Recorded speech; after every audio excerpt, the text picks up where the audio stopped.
Jensen Cummings here. Thank you as always for tuning in. Today is Best Served Podcast 233, and we are going to be with Katie Fisco of Lucky Dumpling. This is Best Served Loud Volume 1, Kitchen Culture with Amanda Faison, who's here with us, and this is Episode 1. And Best Served Loud, we're focused on the stories of, as always, the Unsung Hospitality Heroes. And Amanda Faison is with DiningOut Magazine, the new DiningOut Magazine. Very excited about that. And so, Amanda, we're going to be getting together every other month as episodes come out to highlight some of these unsung hospitality heroes, the people, the humans that make it all possible, that need the acknowledgement because their work, their passion, their dedication is what fuels this crazy industry. So I'm excited about that. Let's lay the groundwork for people. DiningOut Magazine, and I'll let you tell people a little bit of kind of what's happening with the evolution of it for those who are not sure of that, aware of that, and then also the back page specifically, the kitchen culture Q&A, what that is, and then we'll be able to bring on Katie. But lay the groundwork for us a little bit. Okay, sure. So DiningOut Magazine's been around for a long time, a couple decades, and it's always been very diner focused, so very consumer facing. And in the last couple months, in fact, our first issue came out last week.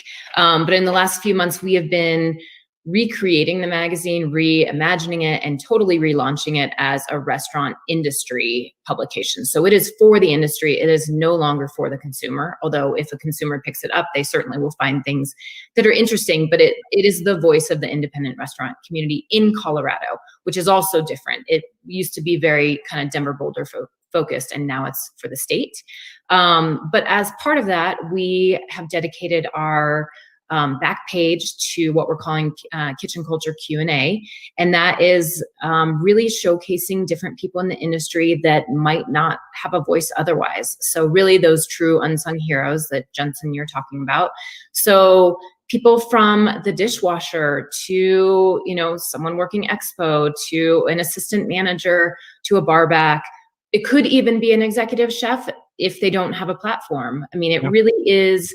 It's people who don't have a platform, don't necessarily have a voice within the industry, but we want to give them that voice because they make this happen. They make the restaurants happen. You couldn't have service without these people every single day. It absolutely takes a village. And so just on a personal note, so grateful for the opportunity to collaborate with you because it's been our mission is find more voices. Even when we do have those name brands on, like tell me about somebody who's had an impact on you. Tell me about your dishwasher. And I think it's an important thing. You can even see their emotional reaction or other people who watch that say, I love that person. I appreciated them. I was so grateful to work with them. I'm so glad that other people know who they are.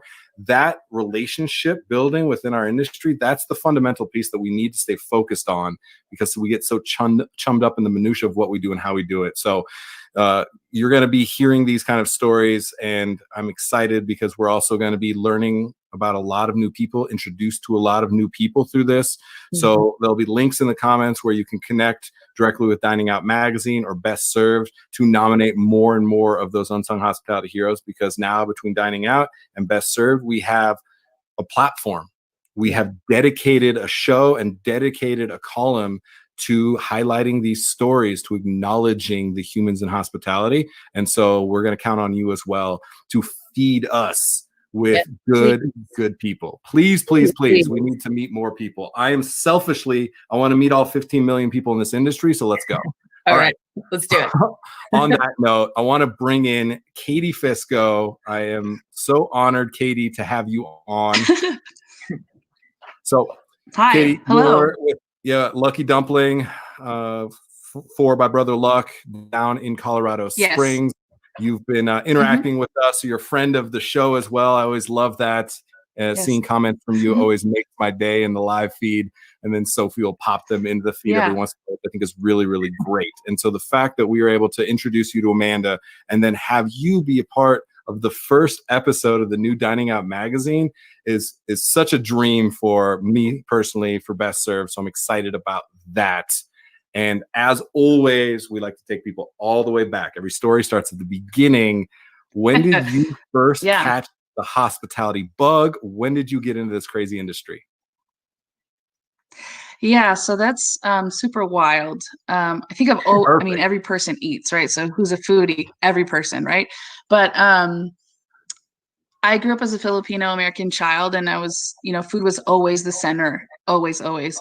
And when I was getting into college, I was doing what my parents wanted me to do, become a math major, minoring in Spanish. I was going to become a math teacher. That was my track. And I met with my friend. I said, I really don't think that this is something I'm passionate about, and I'm going to burn out real fast, and I'm just going to pass out on a desk in a cubicle. Like I can't do that. And I was a bank teller, and I met with her. And I ran into a homeless man that's friends with another homeless man that I knew. I used to be really involved in homeless ministry back in the day. And so he was like, yeah, I heard that you wanted to go to culinary school. I heard that you really love food. And we talked for like 4 hours about mother sauces and not throwing away the bone, bring it home to your dog, like not wasting any piece, any particle of any food, because, it comes from somewhere. There's love and there's work that goes into every piece of food in the kitchen. And it was amazing. I mean, and then I talked to my mom about it, and I said, this is a sign that I need to go to culinary school. And she called me insane. She's like, you're taking career advice from a homeless person. I don't really know. That's like, right. That's not really wise, and so my parents didn't really want me to do that. And I ended up landing a job at Nosh, which if anybody's been in the Springs for longer than 10 years, you might know where that spot is or was. I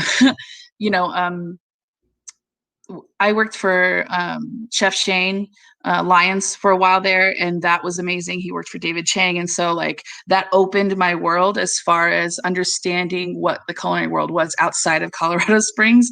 Before then, I was just eating kind of bacon cheeseburgers with ranch. Nothing wrong with that, but there's definitely more outside of grilled burgers.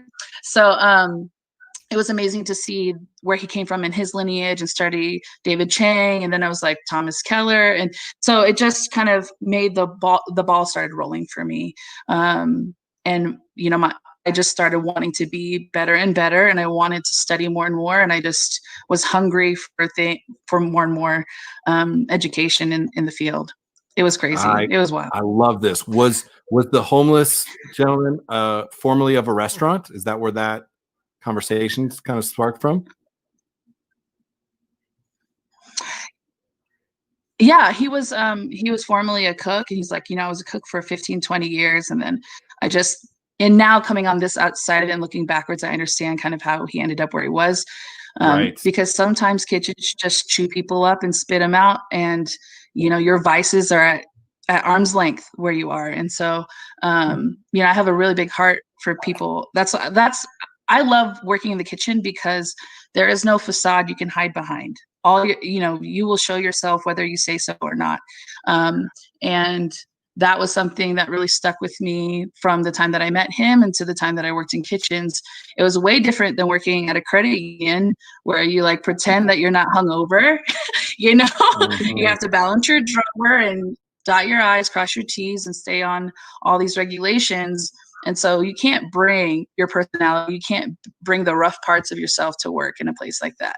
But in a kitchen, no one's watching, there's not guests. You don't have to have a customer service face on all the time. So that's another thing that stuck with me too, is these are real people who make real bonds with other people. And they work really hard. You can tell someone really hard. They say like mop, or they say, that's not really part of my job description.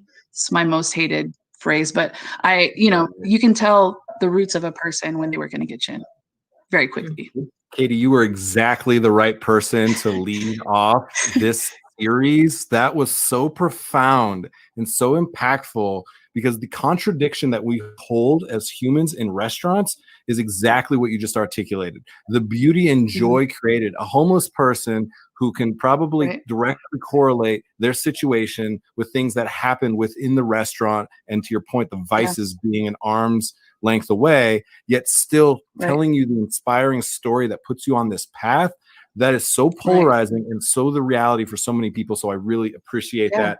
Amanda, we got a good one here. This is amazing. This is exactly why everybody needs to know the work and passion of Katie Fisco and the reality that she's laying out for us. This isn't just you know, the beauty of the restaurants and what goes on the plates. Mm-hmm. It is very much the Right. reality of what it takes to get it there. And so I appreciate you for that. Mm-hmm. Amanda, what was something that that you kind of took away, or what's a question that you have for Katie that maybe is something that you'd like the viewers, the listeners to kind of take away from Katie?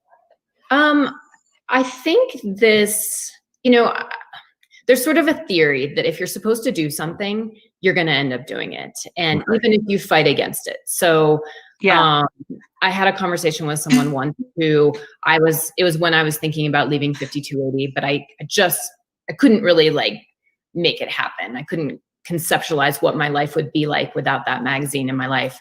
And she's told me, she said, you know what, if you're thinking about it, that's the universe talking. That's the universe knocking. And eventually the universe is it's gonna bust down the damn door if you don't listen to it. And to me, you know, when we were talking on the phone, when I was interviewing you, and also today, you know, this conversation with this gentleman.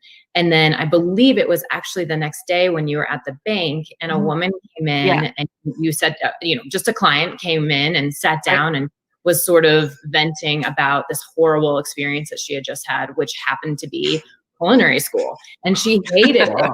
She was selling all of her, you know, gear and was like, oh, and for you, that was a sign. And to me, I mean, that is the universe like kicking in the door of you better listen to this, you know? And I really think that as humans, we have those little nagging things in our head that can be good or bad, but that we need to listen to that because it is guiding that voice is guiding us towards something that we're meant to be. And you are meant to be in this industry. And so I really loved that little part of our conversation. But I hope that can, I think when you start to think about it as the universe talking to you or nudging you, that others might be inspired in the same way, whatever that means, whether that means creating a new dish or walking out the door or walking in a door. I love those universe stories. They make me really happy. Well, now this is a perfect way to end because Katie, I love you're a great storyteller and I appreciate that. Tell us the story of the woman with the culinary school story. That's a perfect way to take us out of this first episode. Right. So actually, she wasn't a client, which is really weird. She was someone I was training. So in my head, I was like, if I leave, then she can fill my spot. It's no big deal. You know, and so she came in and she was complaining about how these chefs are really demanding and it wasn't the same as being in the kitchen. You know, you do it you have to have sanitizer and you have to check with a litmus test piece of paper every triple sink situation. Like she just said at school and at work, there were two different worlds. You know, there's a textbook thing that you do. You take the test, you bubble in everything, you sanitize everything. Here's your knife cuts. But then when you get into a kitchen, you don't have an hour to dice in. Right.